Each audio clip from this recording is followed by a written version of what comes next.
오늘 시편 80편 보겠습니다. 8절에서 19절까지 말씀 저와 여러분이 한 절씩 같이 읽겠습니다. 시작. 주께서 한 포도나무를 애굽에서 가져다가 민족들을 쫓아내시고 그것을 심으셨나이다. 주께서 그 앞서 가꾸셨으므로 그 뿌리가 깊이 박혀서 땅에 가득하며 그 그늘이 산들을 가리고 그 가지는 하나님의 백향목 같으며 그 가지가 바닥까지 뻗고 넝쿨이 강까지 미쳤거늘 주께서 어찌하여 그 담을 허시사 길을 지나가는 모든 이들이 그것을 따게 하셨나이까. 숲속의 멧돼지들이 상해하며 들짐승들이 먹나이다. 만군의 하나님이여 구하옵나니 돌아오소서. 하늘에서 굽어보시고 이 포도나무를 돌보소서. 주의 오른손으로 심으신 줄기요 주를 위하여 힘있게 하신 가지니이다. 그것이 불타고 배임을 당하며 주의 면책으로 말미암아 멸망하오니 주의 오른쪽에 있는 자 곧 주를 위하여 힘있게 하신 인자에게 주의 손을 얹으소서. 그리하시면 우리가 주에게서 물러가지 아니하오리니 우리를 소생하게 하소서. 우리가 주의 이름을 부르리이다. 만군의 하나님 여호와여 우리를 돌이켜주시고 주의 얼굴의 광채를 우리에게 비추소서. 우리가 구원을 얻으리이다. 아멘. 성경은 하나님과 우리 인간과의 관계, 특별히 하나님과의 백성과의 관계를 여러 가지 비유를 통해서 말씀하십니다. 신랑과 신부와의 관계라든지 아버지와 아들과의 관계라든지 또 혹은 이렇게 포도원 주인과 농부 또는 포도나무와의 관계, 이런 관계로 많이 설명을 하고 있습니다. 보이지 않는 관계를 어떻게 보이는 이런 것들로 설명을 할 수 있을까요? 사실은 성경 전체에는 우리는 그런 비유를 발견하게 됩니다. 예수님께서 이 땅에 오셔서 천국, 보이지 않는 하나님의 나라를 어떻게 설명해 주십니까? 눈에 보이는 것들로 설명해 주십니다. 아주 가까이 있는 것들, 바로 우리 곁에 있는 것들. 천국이라고 해서 우리가 이 땅을 떠나서 멀리 있는 하늘에 있는 나라가 아니라, 여러분, 하나님의 나라는 우리 안에 있습니다. 우리 곁에 있습니다. 우리 위에 있습니다. 우리를 통해서 있습니다. 그렇게 보이지 않는 하나님의 나라를 보이는 것으로 어떻게 설명을 할 수 있을까요? 예수님께서는 비유의 달인이십니다. 씨 뿌리는 자의 비유를 통해서 하나님 나라를 말씀하고 계십니다. 가라지 비유, 그물 비유, 그리고 누룩 비유, 보물 비유, 진주 비유. 여러분, 이 비유들을 통해서 하나님의 나라를 정말 우리가 누구든지 알 수 있게 말씀해 주고 계신 것이죠. 그래서 여러분들이 이 성경을 찬찬히 읽어가면은 우리가 어떻게 보면 굉장한 표현력이 이렇게 길러지는 것을 보게 됩니다. 어쩌면 성경을 아는 만큼 지혜로워질 것이고 성경을 여러분들이 읽어내는 만큼 창의적이 될 것이라고 저는 믿습니다. 보이지 않는 것들을 눈에 펼쳐 보이듯이 보여주는 그런 놀라운 능력이 우리에게 생길 수 있는 것이죠. 오늘 이 시편 기자는 정말 하나님의 백성들이 어떻게 해서 이렇게 비참한 지경에 빠질 수 있냐는 것입니다. 어떻게 하나님께서 부르셔서 택하시고 친히 인도하신 이 백성들이 그렇게 처참하게 이 이방 민족들에게 짓밟힐 수가 있느냐는 것입니다. 오늘 다시 그 비유를 들어서 설명을 해주고 있는 것을 듣게 됩니다. 포도나무 비유죠. 8절 말씀입니다. 시작. 주께서 한 포도나무를 애굽에서 가져다가 민족들을 쫓아내시고 그것을 심으셨나이다. 이스라엘 백성들이 가나안 땅에 들어온 것을 포도나무를 옮겨 심은 것으로 비유하고 있습니다. 애굽에서 포도나무를 한 그루 뽑아다가 이 가나안 땅에다가 심어 놓으셨다는 것입니다. 여러분들이 포도원에 가보면 지금은 전부 포도나무를 지주대에 세워서 높이 달려 있지만은 우리 키 정도로 높이로 쭉 포도나무 이 가지들을 걸어 놓았어요. 그래서 포도원을 가보면은 그 포도가 주렁주렁 열려 있는 것을 보게 됩니다. 원래 포도 넝쿨은 땅을 기게 돼 있어요. 여러분들 산딸기도 보면 알겠지만 산에 가보면 포도 넝쿨을 만나면 포도가 전부 땅으로 기어 있습니다. 어쨌건 그 포도를 애굽에서 이렇게 뽑아다가 가나안 땅에다가 심으셨다는 것이죠. 얼마나 이게 잘 자랐는지 마치 백향목처럼 자랐다고 되어 있습니다. 백향목은 사실 여러분들 그 레바논 땅에 가서 가보면 어마어마하게 큰 나무예요. 가장 좋은 목재죠. 그렇게 백향목에 비유할 만큼 포도나무가 풍성해졌다는 것입니다. 포도나무는 위로 뻗지 않습니다. 포도나무는 목재로서의 가치가 전혀 없죠. 포도나무가 바라는 것은 단 한 가지입니다. 열매를 바랄 뿐이에요. 사실 우리가 이스라엘 백성들이 그렇게 즐겨 심는 나무, 유실수는 나무로서의 가치는 없습니다. 올리브 나무건 포도나무건 또 뭐가 있죠? 3대 나무 중에서 포도나무, 올리브나무, 감람나무. 감람나무가 올리브나무죠. 무화과나무. 이게 다 나무로서 아무 가치가 없어요. 그 목재로 쓰지 못합니다. 그러니까 이걸 이렇게 열매를 얻는 거거든요.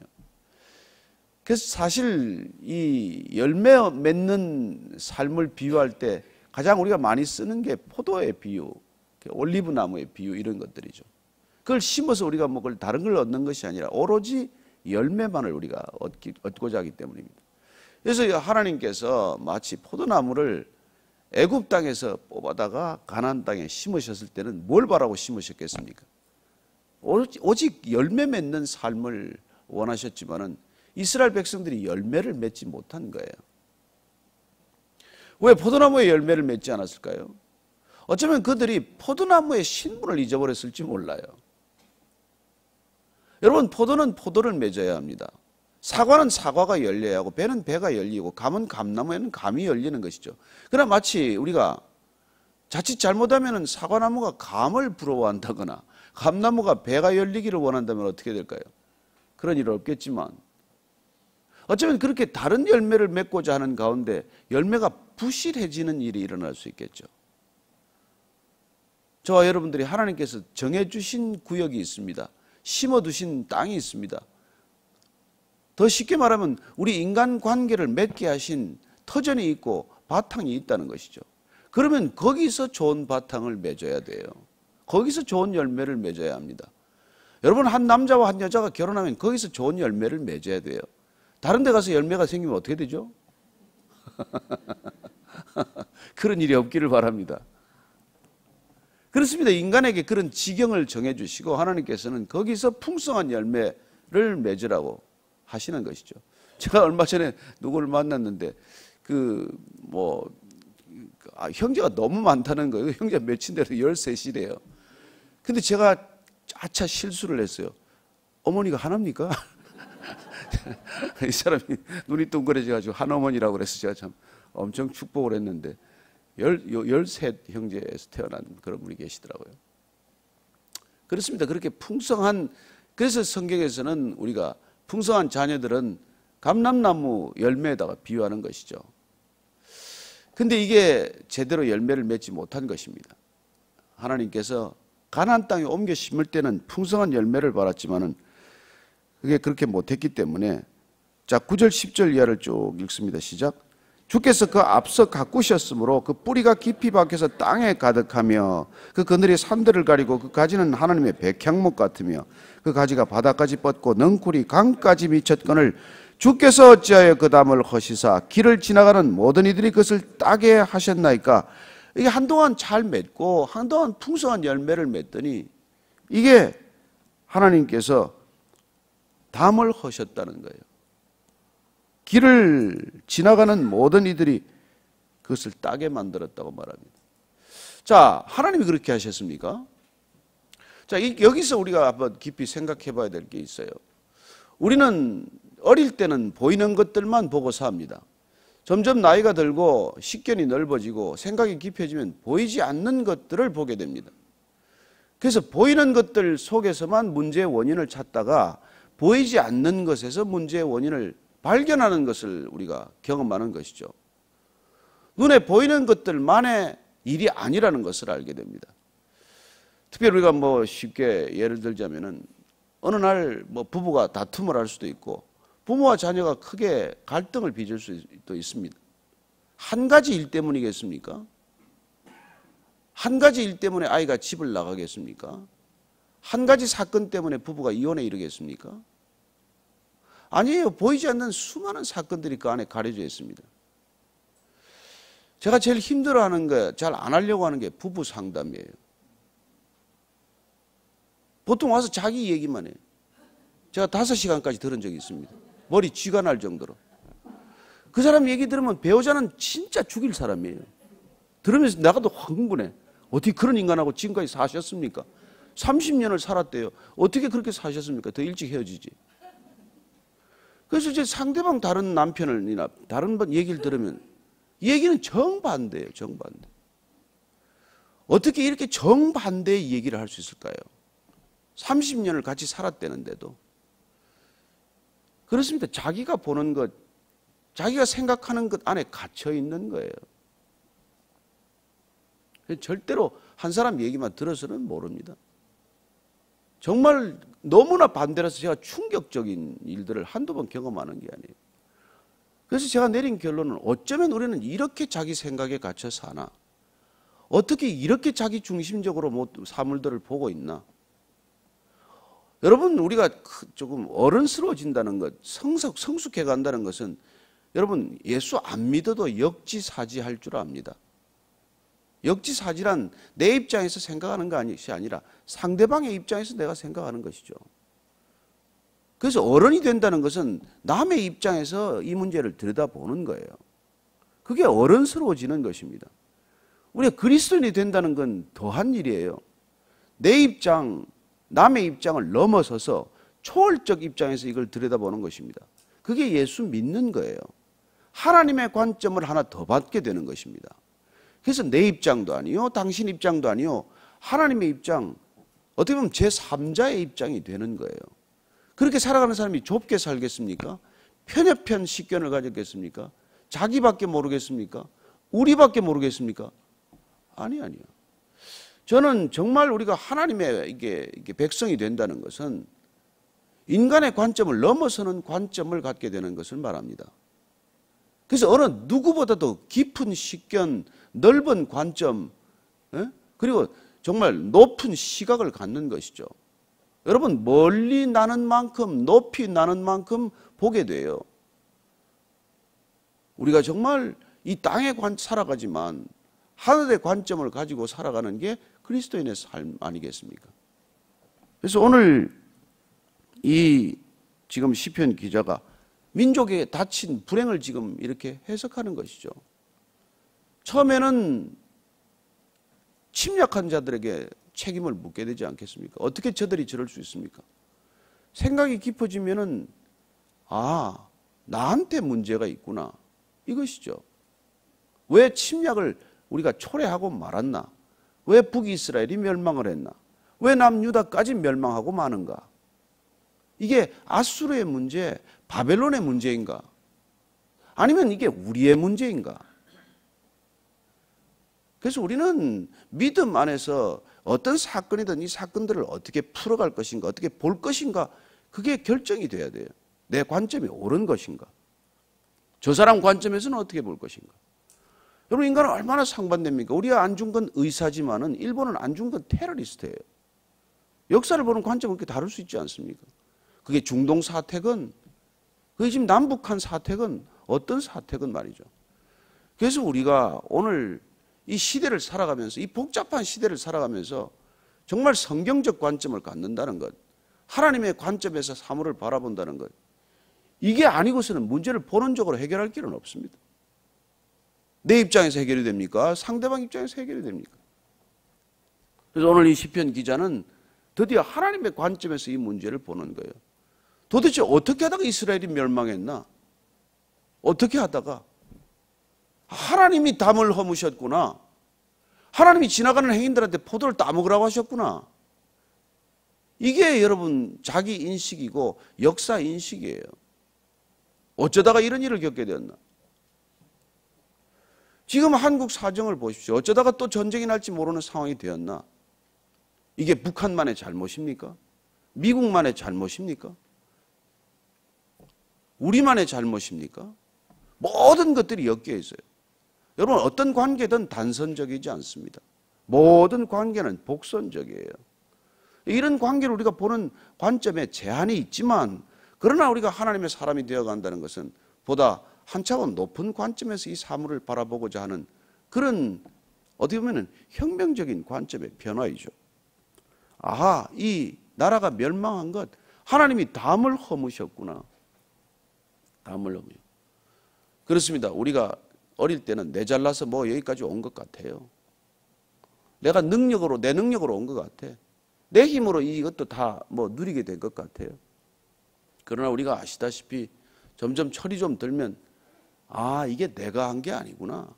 내 힘으로 된 게 아니구나. 내 능력으로 여기까지 온 게 아니구나. 내가 잘나서 여기에 지금 이렇게 누리고 있는 게 아니구나. 이걸 깨닫는 거 아니에요. 그게 여러분 신앙의 힘 아닙니까? 신앙이 뭐 안 되는 걸 되게 하는 게 그게 힘입니까? 그건 신념으로도 돼요. 그러나 우리가 신앙을 가진다는 것은 정말 사건을 해석하는 힘, 관계를 바라보는 관점, 이런 것들이 혁명적으로 변하는 것을 경험하는 것이죠. 아, 그래서 이게 내가 잘나서 된 게 아니구나. 이스라엘이 잘나서, 다윗이 잘나고 솔로몬이 잘나서 지경이 넓어진 게 아니구나. 하나님께서 보호의 담을 쳐주시고 행인들이 담을 뛰어넘는 걸 막아주셨기에 그나마 이 지경이 유지가 되었구나. 그런데 하나님께서 보호의 손길을 거두시기만 하면, 멈추시기만 하면, 내어버려 두면 어떤 일이 일어나는지를 우리가 경험하게 되는 것이구나. 그런 것을 우리가 오늘 이 짧은 본문 가운데서 발견하게 되는 것이죠. 숲속의 멧돼지들이 상해하며 들짐승들이 먹나이다. 뭐 이스라엘 입장에서야 아수르나 바벨론이 멧돼지 같은 녀석들이죠. 뭐 들짐승 같은 짐승들이죠. 그러나 하나님께서 담을 지켜주시지 않으면, 담을 허물어 버리면 들짐승들이 마음대로 들락날락하는 것이 되고 마는 것이죠.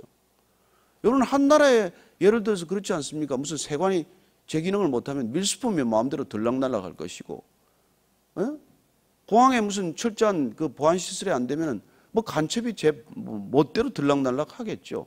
그러나 마찬가지 아닙니까? 14절 이하를 읽습니다. 시작. 만군의 하나님이여 구하옵나니 돌아오소서. 하늘에서 굽어보시고 이 포도나무를 돌보소서. 주의 오른손으로 심으신 줄기요 주를 위하여 힘있게 하신 가지니이다. 그것이 불타고 배임을 당하며 주의 면책으로 말미암아 멸망하오니 주의 오른쪽에 있는 자 곧 주를 위하여 힘있게 하신 인자에게 주의 손을 얹으소서. 그 모든 것들이 한순간에 다 허물어지는 것을 경험합니다. 불타버리고 배임을 당하며. 여러분, 이 땅에 만약 전쟁이 나면 이런 현상이 또 일어나지 않겠습니까? 우리가 6.25 전쟁을 겪고 나서 직후의 사진들 한번 보십시오. 남대문 하나가 뭐 남아 있었나요? 완전 전 시가가 폐허가 된 사진들을 보지 않습니까?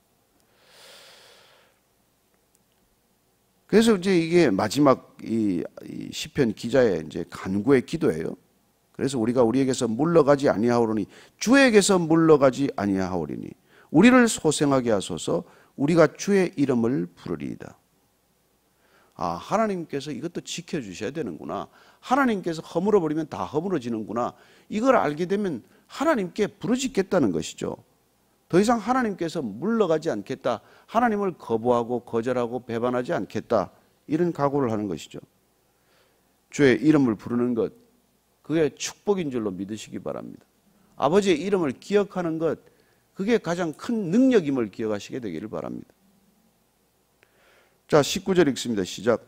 만군의 하나님 여호와여 우리를 돌이켜주시고 주의 얼굴의 광채를 우리에게 비추소서. 우리가 구원을 얻으리이다. 얼굴의 광채를 비춰주소서. 반복되는 이 시편의 후렴구처럼 하나님 얼굴을 우리에게 돌리지 말아 주옵소서.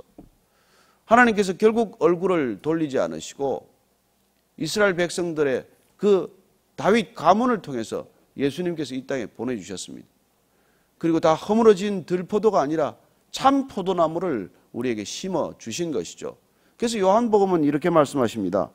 요한복음 15장 1절에서 5절까지 읽고 마치겠습니다. 이 땅에 오신 예수님께서 뭐라고 당신 자신을 이렇게 선언하십니까? 요한복음 15장 1절에서 5절까지입니다. 시작. 나는 참 포도나무요 내 아버지는 농부라. 무릇 내게 붙어있어 열매를 맺지 아니하는 가지는 아버지께서 그것을 제거해 버리시고 무릇 열매를 맺는 가지는 더 열매를 맺게 하려 하여 그것을 깨끗하게 하시느니라. 너희는 내가 일러준 말로 이미 깨끗하여졌으니 내 안에 거하라. 나도 너희 안에 거하리라. 가지가 포도나무에 붙어있지 아니하면 스스로 열매를 맺을 수 없음 같이 너희도 내 안에 있지 아니하면 그러하리라. 나는 포도나무여 너희는 가지라. 그가 내 안에 내가 그 안에 거하면 사람이 열매를 많이 맺나니 나를 떠나서는 너희가 아무것도 할 수 없음이라. 아멘. 여러분, 포도가 가지에 붙어 있어야 열매가 열리지. 가지에서 떨어지면 무슨 열매가 열립니까? 가지에서 떨어지는 순간 말라져서 버리워지게 되고 그건 불쏘시개로밖에 못 쓴다는 거예요. 저는 우리 인생이 주님께 붙어 있어서 열매 맺는 인생 되기를 축복합니다. 떨어지면 된 것 같아요. 다 된 것 같아. 다 가진 것 같아. 그러나 결국 불쏘시개처럼 여러분 태워지고 마는 인생이 끝나는 것이죠. 어쩌면 우리가 인생의 마지막 순간 그런 결산들을 할 것입니다. 여러분들이 죽음의 병상에서 마지막 죽음을 맞으면서 뭘 생각하겠어요? 단 하나도 여러분들이 한 일을 생각하지 않습니다. 내가 무슨 일을 이루었는지, 내가 전직 뭐였는지 하나도 기억하지 않습니다. 나는 어디로 가는가? 나는 어디로 가는가? 내가 남겨둔 것 중에서 왜 내가 그 사람들을 사랑하지 못했나? 용서하지 못했나? 그거밖에 기억나지 않습니다. 많은 간증을 들었습니다. 저는 여러분들이 후회할 짓을 지금 남겨두고 떠나지 않게 되기를 바랍니다. 지금 해결하십시오. 용서할 사람 지금 용서하고 사랑할 사람 지금 사랑하고 그리고 마지막 순간 그분의 인도하심을 받고 그분 계신 곳에 가 있기를 바랍니다. 엉뚱한 데 헤매지 않고 우리가 그분 따라 그분 계신 곳에 가 있는 것, 그게 우리의 마지막 아니겠습니까? 오늘 주님께서 다시 한번 포도나무가 재잘라서 열매 맺는 것이 아니라 담을 허물어버리면 허사가 된다는 것, 참 포도나무이신 그분께 붙어 있지 않으면 우리는 아무것도 할 수 없음이라고 말합니다. 왜요? 모든 걸 다 할 수 있는 것 같지요. 모든 걸 다 하고 있는 것 같지요. 그러나 이 많은 것들이 무슨 소용이 있습니까? 우리가 죽음의 순간 결정하게 되는 것은 우리가 붙어 있었느냐 붙어 있지 않느냐에 따라서 결정될 것입니다. 오늘 하루도 주님께 꼭 붙어 있는 하루가 되기를 축복합니다. 내일부터는 고린도 후서입니다. 한번 읽고 오시고 오늘 기도할 때 주님, 오늘도 주님과 함께 동행하는 것만으로도 기뻐하게 하여 주옵소서. 아버지의 이름을 부르고 아버지의 이름을 기억하는 것만으로도 기뻐하게 하여 주옵소서. 하나님, 그리고 포도나무 가지에서 붙어 있지 않은 저분들 주님께 접붙임 받게 하여 주옵소서. 그렇게 한번 기도하십시다. 하나님 아버지, 우리가 포도나무 가지에 붙어 있지 않으면 아무것도 할 수 없다고 하셨습니다. 주님, 뭘 한 것 같고 된 것 같고 이런 것 같지만 주님과 함께 있는 것 아니고서는 우리가 결코 열매 맺을 수 없는 삶이라는 것 주님께서 깨닫게 하셨사오니 오늘도 주님께 꼭 붙어 있는 하루가 되게 하여 주옵소서. 하나님, 하나님께서 정말 우리 자신에게 무슨 말이든 그 말 안에, 주님께서 우리에게 들려주신 말 안에 머무를 때 열매 맺는다고 하셨사오니 오늘도 주님께서 우리에게 들려주신 말씀 안에 머무르는 하루가 되게 하여 주옵소서. 하나님, 주님 밖에 있지 않게 하시고 주님 담을 지켜주소서. 주님 담을 허물지 말아주소서. 우리가 한 번 더 기도할 때 오늘 주님, 이 나라에 담을 허물지 말아 주옵소서. 열방들이 이 나라를 밟고 지나가지 않게 하여 주옵소서. 한번 다시 이 나라와 민족을 위해 기도하겠습니다. 하나님 아버지, 이 나라의 민족 지켜주셔서 담을 지켜주셔서 담을 허물지 말아 주옵소서. 하나님께서 지금 담을 허물어버리고 있는 우리는 한순간에 이 모든 것들 다 잃게 됩니다. 하나님께서 여우가 담이 허물어진 구멍을 통해서 여우가 들락날락하는 것을 주님 막아주소서. 담을, 허물어진 담을 엿보는 정말 짐승들을 주님 막아주시고 든든히 지켜주옵소서. 하나님이 지키시지 않으면 아무 소용이 없음을 고백합니다. 하나님 떨어 주시옵소서. 파수꾼이 깨어있지 않으면 우리가 어떻게 이것을 지킬 수 있겠습니까? 주님, 우리가 깨어 경성하되 주님께서 담을 지켜주시고 담을 허물지 말아주시고 담에 있는 구멍을 통해서 여우가 들락날락하지 않게 지켜주옵소서. 하나님, 이 나라의 민족 주께서 마지막 시대에 쓸 수 있는 백성 되게 하시고 남북한 공이 함께 주를 찬양하고 정말 복음으로 통일되고 땅끝까지 이르러 주의 백성 증인된 삶 살 수 있도록 이 민족 축복하여 주옵소서. 이제는 십자가에서 우리를 사랑하시되 끝까지 사랑하신 우리 구주 예수 그리스도의 은혜와 아버지의 사랑과 성령의 기름 부으심이 오늘 말씀을 따라 깨닫고 깨달은 바 따라 살기를 결단한 이 자리에 고개 숙인 모든 성령의 지체들 위해 지금부터 영원까지 함께 하시기를 간절히 축원하옵나이다. 아멘.